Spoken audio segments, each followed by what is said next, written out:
Let's make it do what it do, what it do. This is the day that the Lord has made.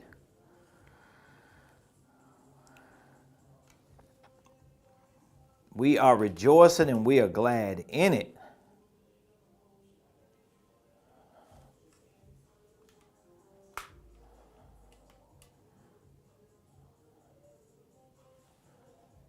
Good afternoon, good afternoon, good afternoon, ladies and gentlemen.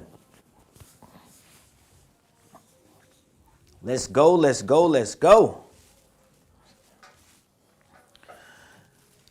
Good afternoon, good afternoon, good afternoon. Ladies and gentlemen, this is the day that the Lord has made. We are rejoicing, we are glad in it. Happy Tuesday. Today is Tuesday, June the 25th, 2024. We are live right here in the beautiful Buckhead community of Atlanta. My hope and expectation is that your Tuesday is going absolutely amazing so far. Do me a quick favor. If you're coming on joining me live, whether you are on IG, watching through our phone, whether you are on YouTube, Facebook, what else? LinkedIn, any other platform that we're streaming live on, wherever you are, please do me a quick favor. I want you to hit the like button, hit the share button, tag Lolly Dolly everybody and let them know that your boy, Ramon Preston, my squad, we are all live right here in the beautiful Buckhead community of Atlanta. Also, I want you to put in the comments, what city are you watching us from today? I love to know what city you're watching us from.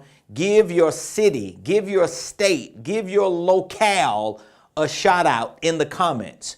All you have to do is put ATL, FLA, wherever you at. I want you to put your city, your state in the comments. Let us know where you're watching the Ramon Preston Show from.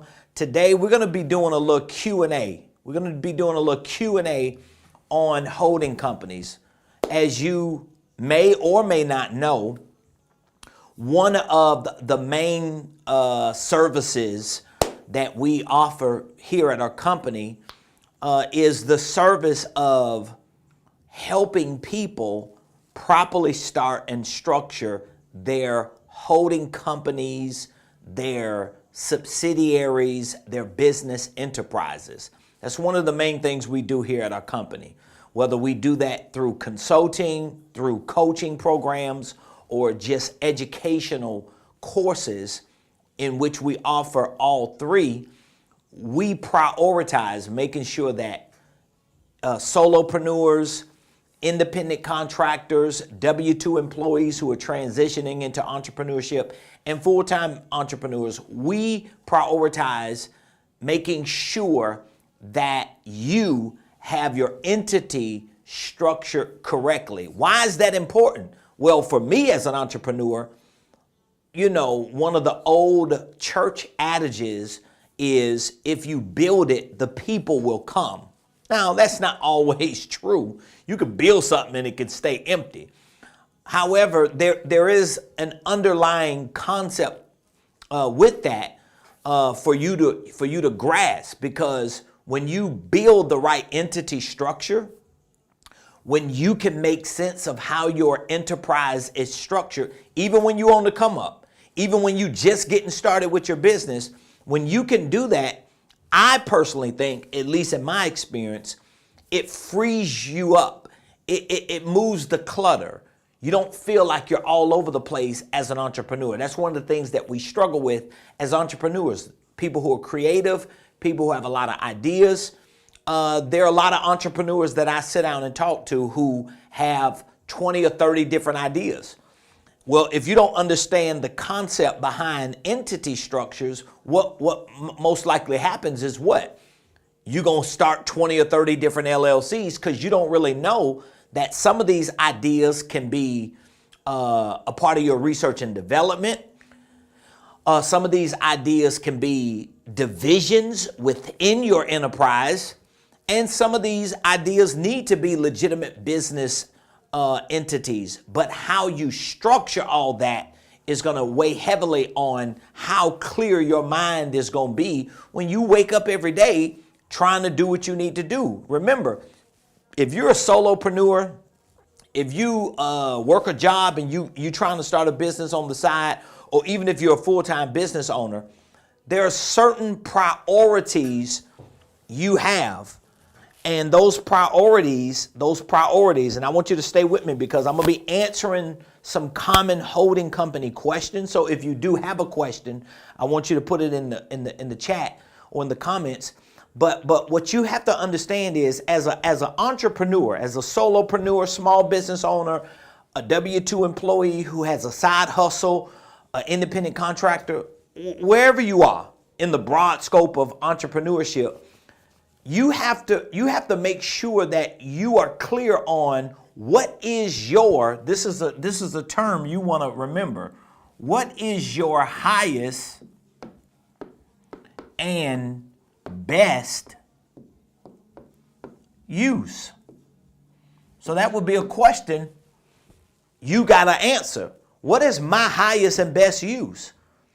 Because if I'm not clear on what my highest and best use is, I'm telling you what's going to happen. You're going to be all over the place. You ain't going to know what you need to be focusing on.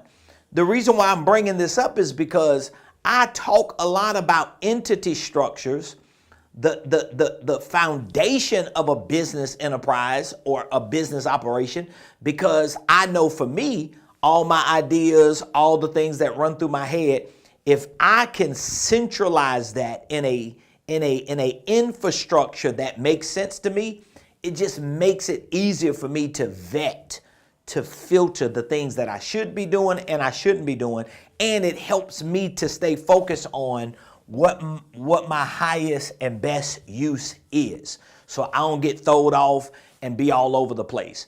So if you're one of those entrepreneurs who have a lot of ideas, you got things that you want to do, businesses you want to start, activities you want to participate in as an entrepreneur, I'm telling you, if you could just centralize your focus with the right entity structure, it just makes a big difference. So that's kind of a part of my thesis for why I talk so much about holding companies, because I want you to have the right entity structure.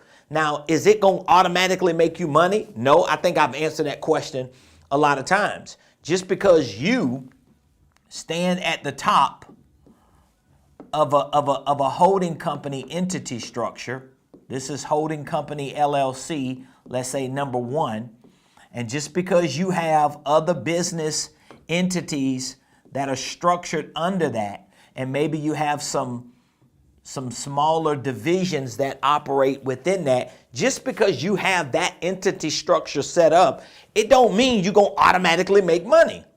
It just means you have your entity structure set up. It just means that you can stay focused on what type of ecosystem you have, and if some ideas come into this ecosystem, you know how to filter them through this structure that you've created to determine, is it taking me off my square, my spot at the top? Because what you don't want to end up doing as an entrepreneur is you don't want to create an entity structure like this where you have a holding company. This is going to become your parent company. You have other operating LLCs down here that are out there making money, or you're trying to make money. And then you're starting to create products and services that you can monetize, whether it's products and services with these entities, whether it's products and services with your divisions, or whether it's products and services with your holding company, in which you can have products and services running all through your enterprise. But you don't want to do that, but then mentally you get off your square and you find yourself laboring in a business, or you find yourself operating activities for a business, or you find yourself just working on your business when you really need to be working on building an enterprise. So hopefully that makes sense to you. And again, if you don't have a holding company, it doesn't mean you can't be successful. I know a lot of people who don't have holding companies and they make money. They got multiple businesses that they personally own. I've just found out for myself and for many other entrepreneurs that I work with, that when you can create a structure that makes sense, it just makes it easier for you to begin to move forward. So one of the questions, because this is a Q&A that we're doing about holding companies, one of the questions that I do regularly get, and I want to just touch on it again because I think I talked about it within the last couple of shows that we did live. One of the questions that I get a lot about holding companies is, how am I making money? How are you monetizing? And I'm not going to go in depth with that question other than you're going to make money different ways, okay? If you have a holding company or a main parent company, you should be accumulating assets. Some of the assets you're going to accumulate will probably be other businesses that you create or maybe you acquire. Most of us are not going to start out acquiring other businesses. Most of us are going to start out with a company. We start an LLC. We have ideas to sell products and to provide services. It's one of the two or both. And then at some point, we get other ideas and we create other businesses for those ideas to make money selling products or providing services. Well, whether you have one product that you sell or one service that you provide or 10 products or 10 services, at some point you have to take the time out as the asset-minded leader of your company. You got to take the time out to determine, what am I doing in the business of selling this product? What am I doing in the business of providing this service that can have different variables? Do you understand what I mean when I say different variables? Because I'm using some kind of big words, but I want to simplify it. So there are variables. So I have products. Let me just explain to you how this works. I have products. And if you're just coming on and you're wondering what I'm talking about, I'm answering one of the holding company questions about how do you make money when you have a holding company? How does your holding company make money? Okay. Well, again, if you have a holding company, your holding company is either going to be primarily used to hold assets, or you're going to learn how to create revenue through that holding company, whether directly inside of the holding company with certain services that you offer, or indirectly through other companies that you start and your holding company owns. So you have products and then you have services. Okay, so let's just say you have a product. And I like to use basic examples because these are things that you can resonate with. So let's say you have an apparel company, and I don't know if I'm spelling the word apparel right. Don't quote me on that. You have an apparel company, right? So these are products that you sell. Apparel, hats, hoodies, t-shirts. Simple, basic. A lot of people understand it. Let's say you have a service. What kind of service can you offer? I'm going to just give you an example. Shoe shining. I know nobody don't do that too much no more, but I'm just giving you something that's real basic, real simple. So I have an apparel company that sells products, right? And I have a service company that shines shoes. So let's just assume I have an LLC that sells the products. Okay, I have an apparel company, ABC LLC Apparel, or ABC Apparel LLC. And then I got another company over here that I start. It's an LLC, and it's ABC Shoe Shining LLC. Those are two separate companies. One sells products, one sells services, right? Well, the goal is for me to not stand on top of these two. I don't want to own these two. I want to create a holding company right here, LLC, and I want to stand on top of this company. I want to remove myself as the owner, and I want my holding company to own those two. So do you see how that works?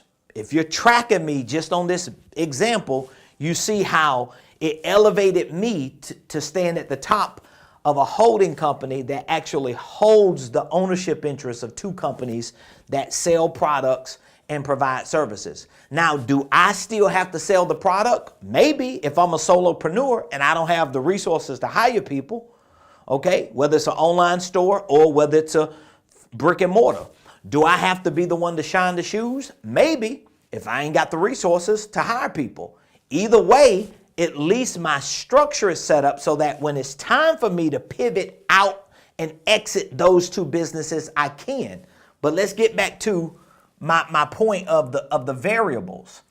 This is where your mindset has to begin to expand when you are standing at the top of an infrastructure like a holding company, where you have other companies under it. Your mind has to expand, and you have to look at, let's say, this business that sells products, this business that provides services, and you've got to determine, are there other variables that I don't see in this business? For example, is there something I can do with this product business that I can add as a variable? Well, guess what? I can actually use my holding company to consult. So I can provide a consulting service inside of my holding company because it's an intellectual service. It's not a physical product. It's not a risky, volatile service.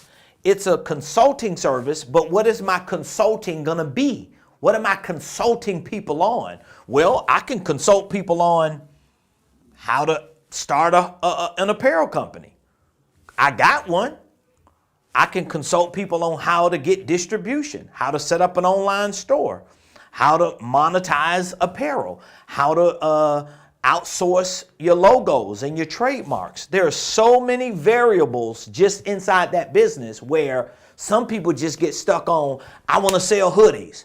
I want to sell t-shirts. I'm just trying to push a couple hats. Well, that makes sense, but what about the other variables that make up intellectual assets, digital assets that starts expanding your monetization?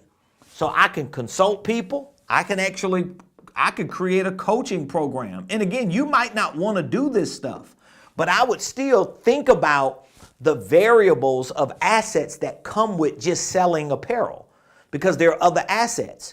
If I'm gonna have an online store that sells apparel, well, I have to know how to set up an online store.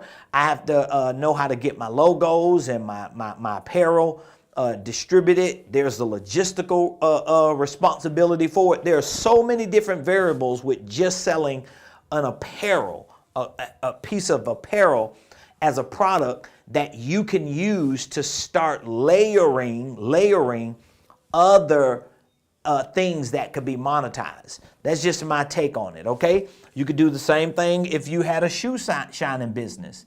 What are the other variables? I might have a certain 5-step process of shining a shoe in 60 seconds. I could create a 5-step process for shoe shining in 60 seconds. That all of these are ways that you make money through a holding company. That's the answer. That was a long answer to a short question. And there's so many other things that you can do, which, by the way, everything I'm telling you, I'm not saying it's the only way and the only approach you should take. But what I found out is when you build an infrastructure like this type of infrastructure, and you don't have working capital, you don't have credit, you don't have lines of credit, you can't just walk into a bank and get 50 grand and run to play. All this stuff that we think is so easy to do. When you don't have those things, you got to get creative about the 1 or 2 things that you do have and that you can do. That's how I started building my enterprise, and that's how I started accumulating a lot of different assets, just by accepting the fact that, hey, this is where I'm at. Nobody wants to give me a bank loan to give me 50 grand. I don't know how to run certain plays. It's not that I couldn't learn it, but for me, it was just easier creating variables from the one thing that I did, the one product I sold, the one service I provided, and building that out and expanding that. And over time, I started accumulating different assets like trademarks, intellectual property, licenses. All these different things were beginning to make money for me because I did the work up front once I put my structure together, okay? Here's another question. And again, if you have any questions about holding companies, I get a lot of questions about it because I talk so much about it. And again, we had a coaching call last night, like we do we have once a week. We have a coaching call once a week. And one of the mentees on the coaching call, he was just talking about how he's learned so much about holding companies, asset management through your holding company. And he made a comment like, a lot of people don't talk about this. I don't know why they don't talk about it. Maybe they don't know about it, but we do talk about it because I want you as a solopreneur, as a small business owner, as a future entrepreneur to at least be aware of how you can use these types of concepts as leverage to start building your organization. Another question I get a lot is, how do you transfer assets to a holding company? So let's say, for example, if you do have certain assets that are not owned by your holding company, that's really a simple answer. You could transfer it because you control the asset and you control the business. So you can easily transfer an asset to your holding company or to any company for that matter, whether it's a car, whether it's equipment, whether it's a piece of real estate, whether it's intellectual property, whether it's money, whether it's an investment you have and you don't want to personally own that investment no more. You want your company to own it so you can start creating net worth and building momentum for your company. Well, you can easily use an asset transfer agreement. Most asset transfer agreements are maybe 1-pagers, maybe 2 pages. It's just spelling out what the asset is and that you are transferring the ownership of this asset from you and you're giving it to your holding company. And it's just as simple as that. So a lot of times it's just you moving paper around and using that paper as a trail or a history to show what you did with this asset and how that asset is going to be used now that it's transferred to your holding company. So for me, I would prefer my holding company, or generally speaking, I would prefer for my business to own all the assets and for my business to use those assets as leverage, whether it's real estate, which I'm not going to let my holding company own a piece of real estate. I'm going to put it in a separate LLC or maybe a trust or something under my holding company. But my point is, if you have assets that you personally own and they have value, you need to consider, okay, do I want to bet on myself and my business? And do I want to transfer those assets to my business? So the best and most common way to transfer assets is through an asset transfer agreement, okay? And this agreement is typically between you or your subsidiary and a holding company. So if you have an asset and you want your holding company to have it, then guess what? You transfer it to your holding company. So think about some of the personal assets that I could have, like copyrights, because I wrote some books. I got a lot of courses and material and curriculum. I have trademarks. My name is actually trademarked. I have other trademarks. These are all assets that make money, right? Well, I could personally own them, but I don't own them because my company owns them. So my company has the right to use them, to monetize them, to make money from them, and it gives my company as a whole more power. It gives it more ability to monetize, and it increases the net worth of my company. So I would rather my company have a net worth of $10 million and I don't have nothing, even though on paper it may show that I don't have nothing, but I essentially have the 10 million because I control the company. And this is what a lot of wealthy people do. All you have to do is just your research and you'll see a lot of wealthy people, rich people, they don't personally own most of the assets that they use. They don't personally own most of the assets that they control. Okay? So there's a difference between using an asset or controlling an asset from owning. So I can use assets, I can control assets and never have to personally own the asset.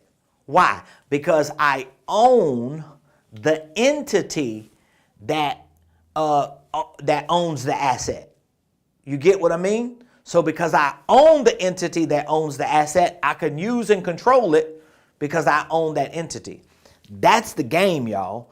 And I hope you're understanding that. I've been telling my mentees and students to do what I've been doing for at least the last maybe five years. Yeah, for at least maybe the last but maybe about 4 or 5 years. I started making this transition in 2018, restructuring, reorganizing my enterprise. Around 2019, I started accumulating different assets and building those assets inside of my holding company and my enterprise so that they can start making money and monetizing. And then for the last 3 or 4 years, 2020, 2021, 22, 23, all I've been doing is working on building more momentum with the accumulation of assets so that I can start pivoting into more acquisitions where now I've accumulated assets, I've identified everything that I have in my reach, and I have centralized them inside of my holding company or within that ecosystem of my holding company so that now I could go outside of that. I have more power to go outside of that. I have more momentum. I have more net worth and ability to go outside of that and start acquiring other assets and bringing them into an ecosystem that already has some momentum and some activity. Hopefully what I'm sharing with you makes sense. You might feel like what I'm saying is a little high level, but it's something that you got to start running the play on. You have to start implementing inside of whatever you're doing as a business owner. Otherwise, you're going to just wake up every day and you're going to be a laborer for your business. That's all you're going to be, a laborer for your business, which is cool because you want that muscle built. But if you want to get to that next level, you can't just be the laborer. And for all of you self-employed solopreneurs, you don't want to just be the operator. I don't want to just be the laborer. Matter of fact, let me redo it. I'm going to start from the bottom up. I don't want to just be the laborer. I don't want to just be the operator. I don't want to be the CEO. What I want to be is the asset manager. That's what I want to be. I want to get to that point. I don't want to just do this all the time, do this all the time, do that or be that. I want to be that. Because what I see in my observation, in my research and development, in my time as an entrepreneur is that this is where all the money is made. Okay? And you can be this and do this as a small business owner. That's the part that I want to get more entrepreneurs to see. And I know sometimes people are like, well, if this is the play or this is the game, why do you always talk about it? Why do you want other people to get it? Don't you want to kind of like get it yourself? Well, it ain't no fun. I want my community to parlay it too. Nobody wants to win. I mean, it's kind of like being on a team and you the only one that get a ring. You don't want to be the only one get a ring. If you notice when teams win championships, a lot of times the MVP player, they'll come up because they know that's their duty to come up and the team is behind them, rooting them. But a lot of times that player, depending on what kind of player that MVP is, all they talking about is my coach, the staff, the trainers, the medical team, my teammates. If it wasn't for my boy that made the assist, if it wasn't for the defense, they always talking about everybody else because they, like many of us, once they figure out a formula that works and gives them the ability to win, they want the team to win. It's just the way it is. So hopefully I made sense. I really only answered 2 questions today. The first question I really answered was the question about the best way for you to be paid. How do you get paid? How do you make money through a holding company? And there's a lot of layers to that. The second question I answered and talked a little bit about was transferring assets. And some of those assets may be personal, but some of those assets may even be businesses that you currently own.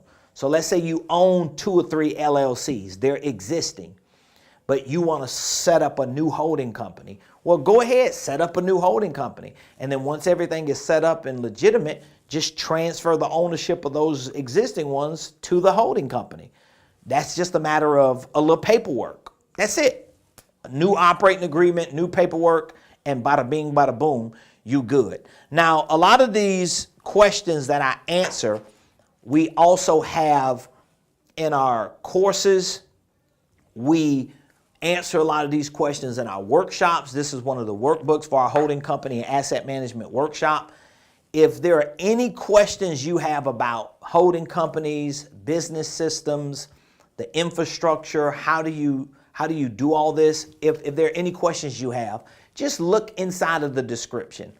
Click that link. We have free resources on our university training platform. It's called Ramon Preston University. You're going to also see all the courses and programs and services that we offer. But more importantly, I want you to take the number or numbers that you see in the description. And if you have any questions, please reach out to me, okay? Reach out to me. Let me give you the number on the screen. So inside of the description, we have this free business assessment workbook. This is a workbook that I use for my students and for clients and mentees that we coach. Anytime we're sitting down doing a one-on-one session, I use that as our process for consulting and coaching, okay? So you'll see that the workbook is made up of the 5-step process that we use to help entrepreneurs and individuals who want to get their finances right put a game plan together. You got to have a game plan. But you can't put a game plan together if you don't identify with your strengths, your weaknesses, your opportunities, your threats. That's called a SWOT analysis. You're not going to be able to really put a game plan together if you don't identify with those things. And then you put a game plan together, and now you can have some measurable actions that you take every day to hit that milestone, to reach that goal. And this workbook gives you a simulated assessment, meaning that I'm not sitting down in front of you in person, but if you walk through that workbook along with the walkthrough video tutorials that we added with it, you can at least get an idea of what things you could sit down and talk with me or any coach or consultant about concerning your business, your finances, or your goals. And while you're going through it, if there are certain questions you have, just circle the area that you got a question on and then text the word strategy to one of these numbers. we'll be more than happy to give you a free strategy call. Maybe there's just 1 or 2 questions you have. Maybe it's something that you're working on. You're trying to figure out, like, how do I do A, B, and C? Reach out to us. Text the word strategy. Anytime the word strategy comes up on one of these phones, my team already knows you must have watched one of our live shows, taken me up on this offer, and you just need some information. That's what we're here for. So we appreciate you all joining the show today. Again, I wanted to just give you some holding company Q&A. I really only got through 2. Inside of our course, we probably have 150 questions or more that we answer, because we want you to be well informed and we want you to win. If I can help you win, most likely you're going to do more business with me and we're going to be able to help more people. So why not? Let's do it. All right. Thank you for joining the show. Leave a comment. Let me know what your biggest takeaway was, what you learned today on the show. Maybe there's something you're working on that you need more information from us. All you have to do is just click the link in the description. Take advantage of our free business assessment workbook. It's a 17-page digital workbook with walkthrough tutorial videos for each of the 5 steps that we use to consult and coach our clients. And if you would like a strategy call, text strategy to one of these numbers, screenshot that. If you're watching from IG, there's nothing in the description because we're streaming from our phone. So if you're on IG, you're going to have to go to the bio, click the link tree, and you'll see the free resource there. All right. Appreciate you all. Thank you for joining. We'll be back here tomorrow. Same place, same time, 12 o'clock noon Eastern on the Ramon Preston Show. Have an amazing rest of your